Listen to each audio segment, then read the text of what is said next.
I think what young people need is pretty much the same thing as everyone in Europe needs, which is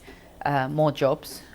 decent jobs, and growth in general for the society or for the economies of Europe, because that is the only way to build a fairer society in which everyone has a place. And especially at this moment with the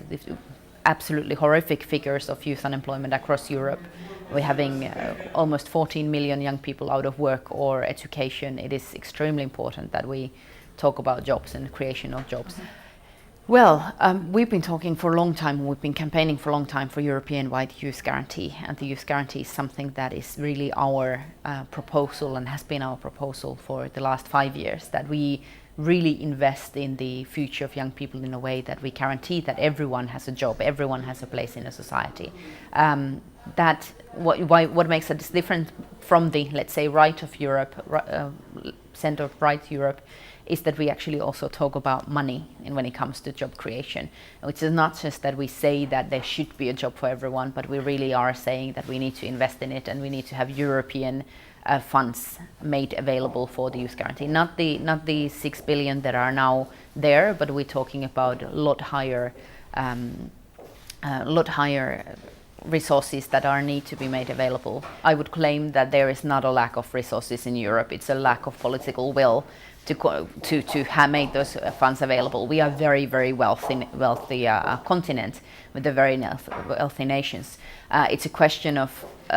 political choice to concentrate on austerity and cutting the public spending and cutting the budgets. What we have had for the last 5 years in Europe is a political choice, an ideological choice to concentrate on cuts and concentrate on implementing austerity that has made it sure that the public investment for employment is decreasing. What I mean is that what we can have is a political choice to concentrate on growth and employment and then find the available resources, whether it's through taxation or whether it's through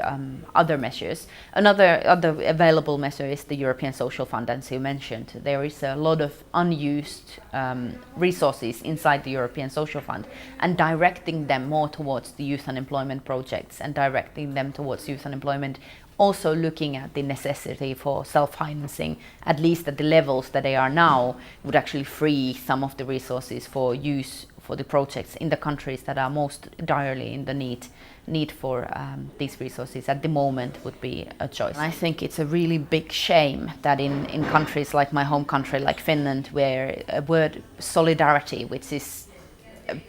integral part of our movement and our ideology, our thinking as the left, has become a word that has been considered not to be something that we aim for anymore, or has been turned into something negative. And I think we need to really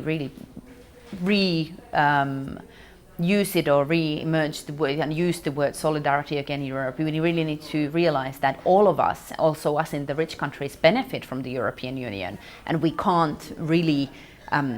prosper outside it at the moment. And in order to do that, we need to also have the solidarity towards the countries that need more help at the moment, and then see that it is a common benefit of everyone. We believe that every European has to have an equal right for welfare and for employment and for life chances to start a life, and that means that we need to find the solidarity again within the European Union.